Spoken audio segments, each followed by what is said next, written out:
네, 안녕하십니까. 기억책방입니다. 오늘은 예배 수업 9번째 시간 설교, 하나님께서 친히 말씀하시는 예배에 관한 내용을 함께 읽고자 합니다. 본문을 읽기 전에 성경 말씀, 구약성경 느헤미야 8장 1절로 6절, 신약성경 디모데후서 2장 1절로 2절입니다. 이스라엘 자손이 자기들의 성읍에 거주하였더니 일곱째 달에 이르러 모든 백성이 일제히 수문 앞 광장에 모여 학사 에스라에게 여호와께서 이스라엘에게 명령하신 모세의 율법책을 가져오기를 청하매 일곱째 달 초 하루에 제사장 에스라가 율법책을 가지고 회중 앞 곧 남자나 여자나 알아들을 만한 모든 사람 앞에 이르러 수문 앞 광장에서 새벽부터 정오까지 남자나 여자나 알아들을 만한 모든 사람 앞에서 읽음에 뭇 백성이 그 율법책에 귀를 기울였는데 그때에 학사 에스라가 특별히 지은 나무 강단에 서고 그의 곁 오른쪽에 선 자는 마띠자와 스마와 아나야와 우리야와 힐기야와 마아세야요 그의 왼쪽에 선 자는 부다야와 미사엘과 말기야와 하숨과 하스바다나와 스가랴와 무술람이라. 에스라가 모든 백성 위에 서서 그들 목전에 책을 펴니 책을 펼 때에 모든 백성이 일어서니라. 에스라가 위대하신 하나님 여호와를 송축하매 모든 백성이 손을 들고 아멘 아멘 하고 응답하고 몸을 굽혀 얼굴을 땅에 대고 여호와께 경배하니라. 디모데후서 2장 1절로 2절입니다. 내 아들아, 그러므로 너는 그리스도 예수 안에 있는 은혜 가운데서 강하고 또 네가 많은 증인 앞에서 내게 들은 바를 충성된 사람들에게 부탁하라. 그들이 또 다른 사람들을 가르칠 수 있으리라. 아멘. 생각해보기 문제입니다. 설교는 성경을 해설하는 것이니 길면 길수록 좋지 않을까요? 라고 묻고 있습니다. 사실 설교의 이 시간, 이 길이는 그렇게 크게 중요하지 않다라고 저는 여겨집니다. 왜냐하면 그 시간이 하나님의 그 거룩하신 말씀을 어떻게 해설하느냐, 정말로 성경에 입각하고 역사적 전통 기독교의 교리에 기반하여서 잘 해설된 설교라고 한다면 길면 좋죠. 그런데 그렇지 않고 일상적인 그리고 또 내 개인적인 그런 만담이 되어서는 설교가 길면 길수록 고통스러운 시간이 될 것이기 때문에 참 설교자는 무거운 책임감을 가지고 하나님의 단 위에 서야 할 줄로 믿습니다. 두 번째, 설교는 일방적인 독백이어야 할까요? 회중과의 대화여야 할까요? 설교는 하나님의 말씀을 선포하는 선포 그리고 가르치는 그런 기능을 하고 있기 때문에 회중과의 대화라기 하기보다는 거룩하신 하나님의 말씀을 대언하여서 선포하는 기능을 가지고 있다라는 거죠. 일방적인 독백이라고 하기도 좀 무리가 있습니다. 그래서 설교는 하나님의 말씀을 선포하고 가르치는 그런 기능을 하고 있다라는 것을 기억할 필요가 있고, 세 번째입니다. 설교 시간에 천국이 열리고 또 그 말씀을 받지 않을 때 천국이 닫힌다. 열고 닫히는 기능. 마태복음 16장에서 예수님께서 베드로에게 말씀하신 그 말씀의 본의를 우리가 알 수 있는데 이제 책을 읽어가면서 이 뜻을 조금씩 알아가도록 하겠습니다. 에베 수업 9번째 시간 설교에 대한 내용인데 총 7가지의 소주제로 이루어져 있습니다. 첫 번째, 개신교회 예배는 말로 가득 찬 예배이다. 두 번째, 구약시대부터 말씀을 해설하는 것이 중요한 위치를 차지했다. 세 번째, 설교는 하나님 나라의 선포요, 천국의 열쇠다. 네 번째, 설교는 성경 낭독과 별개의 순서가 아니다. 다섯 번째, 성경은 하나님의 회중 전체의 것이다. 여섯 번째, 설교는 하나님의 뜻을 공적으로 전달하는 것이다. 마지막 일곱 번째, 하나님은 말씀하시고 회중은 아멘으로 화답한다. 하나씩 살펴보도록 하겠습니다. 첫 번째입니다. 개신교회 예배는 말로 가득 찬 예배입니다. 예배 순서 중에 제일 많은 시간을 차지하는 순서, 바로 설교입니다. 설교가 예배 시간 절반 이상을 차지한다라고 할 수 있습니다. 이것이 우리 개신교회 예배의 특징인데요. 예배는 설교를 중심으로 그 이전 순서와 그 이후 순서로 나뉜다라고 말하기도 합니다. 그만큼 설교가 예배를 이끌고 있을 뿐만 아니라 예배의 모든 순서가 설교를 중심으로 배치된다라고 할 수 있어요. 그러면 혹시 예배에서 설교가 너무 과도한 비중을 차지하고 있다라고 생각하지 않나요? 예. 예배 전체의 시간 가운데 절반 이상을 차지한다라고 한다면 이렇게도 생각할 수도 있겠습니다.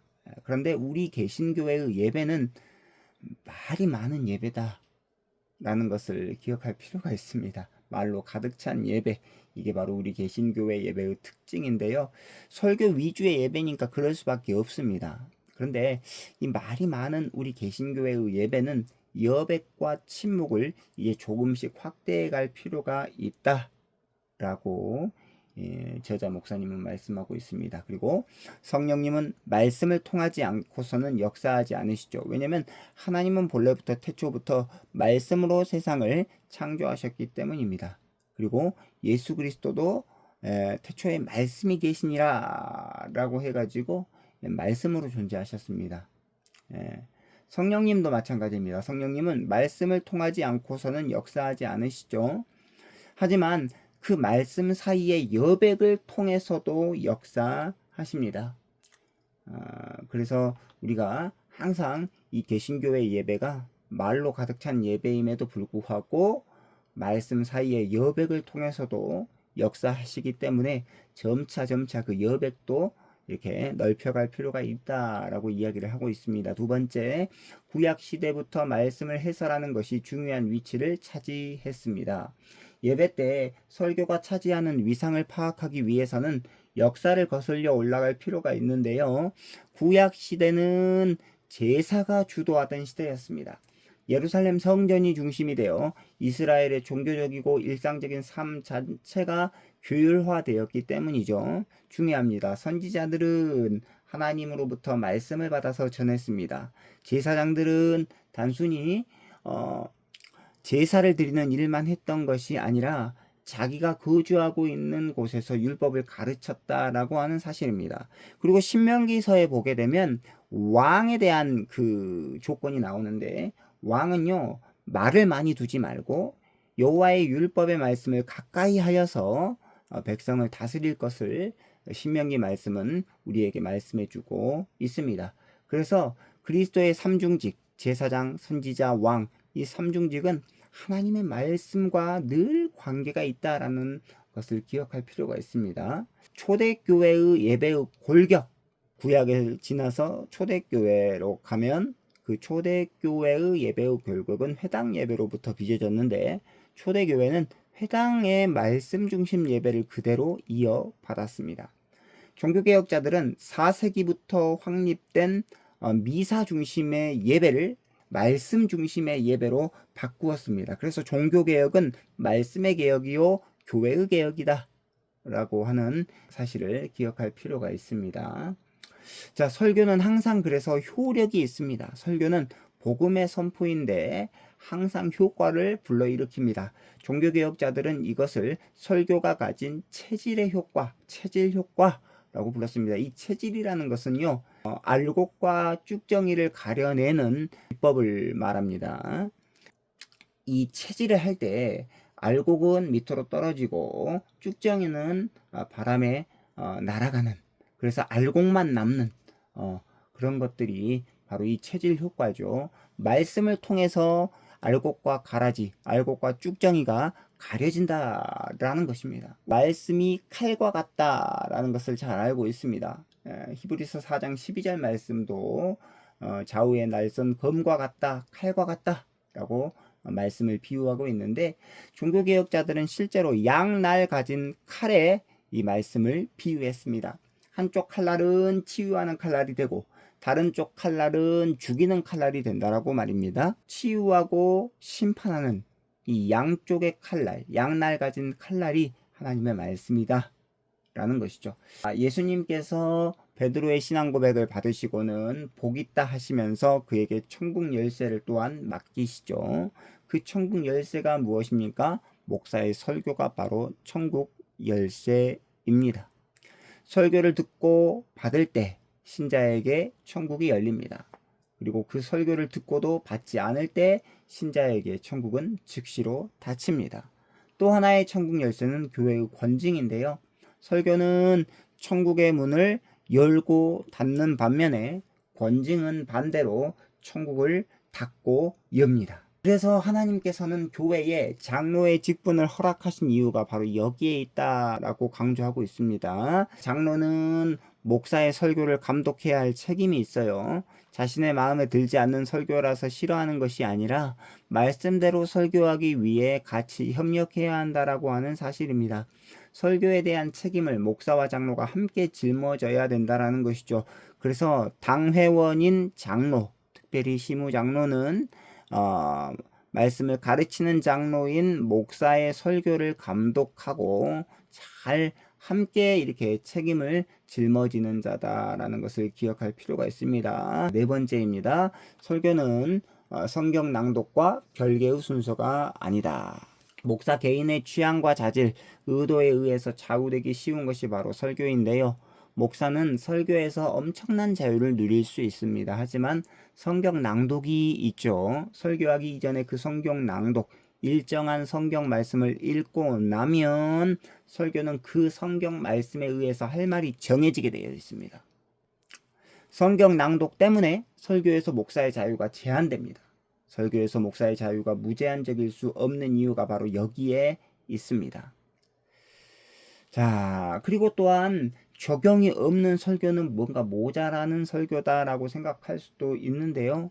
성경 본문을 선택하는 것과 성경을 낭독하는 것이 사실 가장 큰 적용이다 할 수 있습니다. 유럽의 개혁교회들은 매주일 오후에 정해진 교리문답 설교를 함으로써 주일 오전에 했던 목사의 자유로운 성경 본문 선택을 보완하곤 합니다. 다섯 번째입니다. 성경은 하나님의 회중 전체의 것이다. 자, 성경 낭독이 이렇게 중요하다면 누가 성경을 낭독하는 것이 좋을까요? 설교할 목사가 그 성경 본문을 낭독하는 것이 가장 자연스러울 것입니다. 우리 장로교회 총회, 그러니까 웨스트민스터 총회에서 작성한 예배 지침에는 성경 낭독이 목사의 중요한 역할임을 명시하고 있습니다. 이렇게 기록하고 있습니다. 교회 안에서 말씀을 읽는 것은 우리가 하나님께 의존하여 있는 것을 승인하는 곳으로서 하나님의 공중 예배의 일부이며 주님께서 그의 백성을 세우기 위하여 거룩하게 하시는 방편이요 목사와 교사들이 행해야 할 것이다. 그러나 목사 후보생, 즉 강도사와 전도사도 노회가 허락하는 한 경우에 따라서는 회중에서 말씀을 읽는 것과 설교하는 은사를 같이 행사해도 된다. 신구약 성경 전부를 자국어로 회중 앞에서 읽되 본문을 정확하고 분명하게 읽어 모든 사람이 듣고 이해하게 해야 한다. 그러니까 이 설교할 설교자가 이렇게 성경을 읽도록 하는 것이 가장 자연스러운 것임을 우리는 공예배 지침을 통해서도 확인할 수 있습니다. 그런데 요즘 많은 교회들에서는 설교자와 회중이 성경을 합독하든지 교독하곤 합니다. 그리고 교인들이 성경 낭독을 하는 경우가 종종 있어요. 목사가 아닌 교인이 성경을 낭독해도 될까요? 성경 본문이 목사에게만 속한 것이 아니기 때문에 성경 말씀은 모든 회중에게 속해 있기 때문에 누구든지 성경 본문의 말씀을 읽을 수 있다라고 여겨집니다. 그래서 설교자가 아닌 직분자들이나 교인들이 등단해서 성경을 낭독할 수 있다라고 안재경 목사님도 적고 있는데요.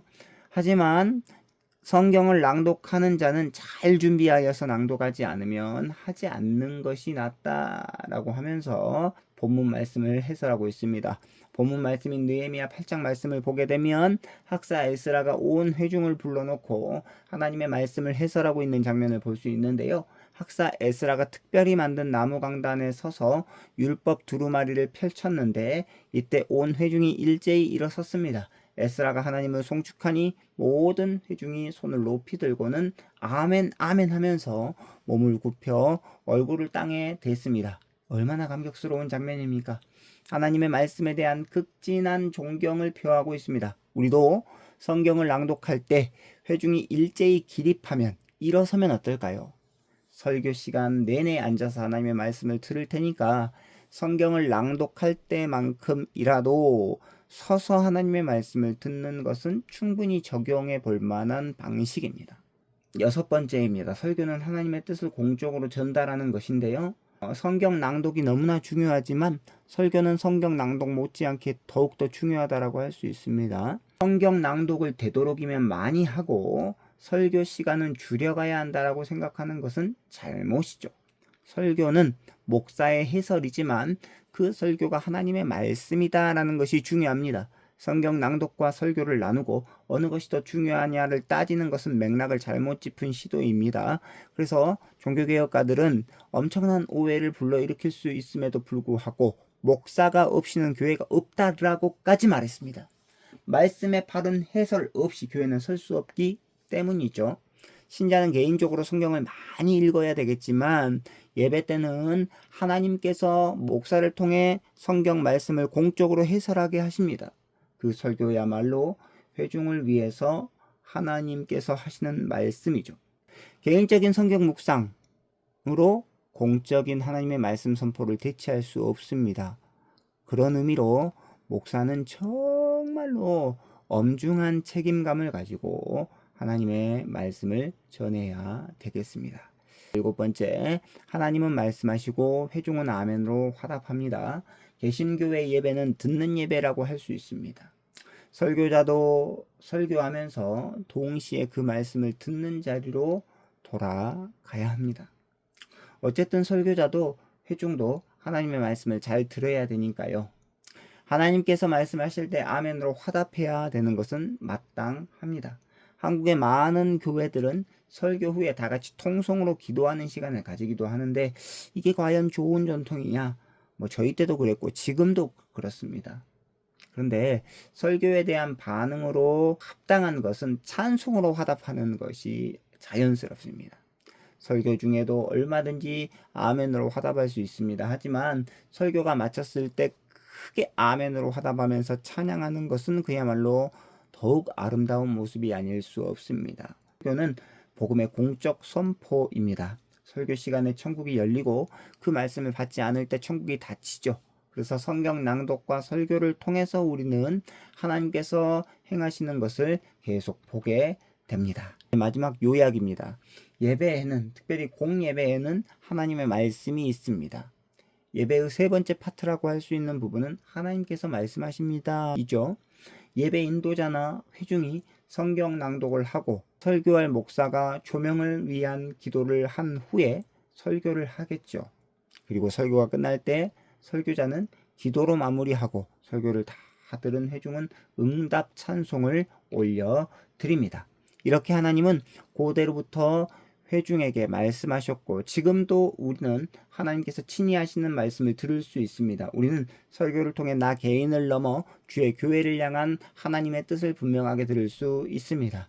개인적인 성경 읽기와 묵상을 넘어서 하나님께서 공적으로 선포해 주시는 말씀을 회중 속에서 들을 수 있다는 것, 이게 얼마나 영광스러운 것이고 복된 일인지 우리는 반드시 깨달아야 합니다. 여기까지 오늘은 살펴보았고 다음 시간에 10번째 성례에 관한 내용을 가지고 찾아뵙도록 하겠습니다. 좋아요와 구독은 저에게 큰 힘이 됩니다. 감사합니다. 안녕히 계십시오.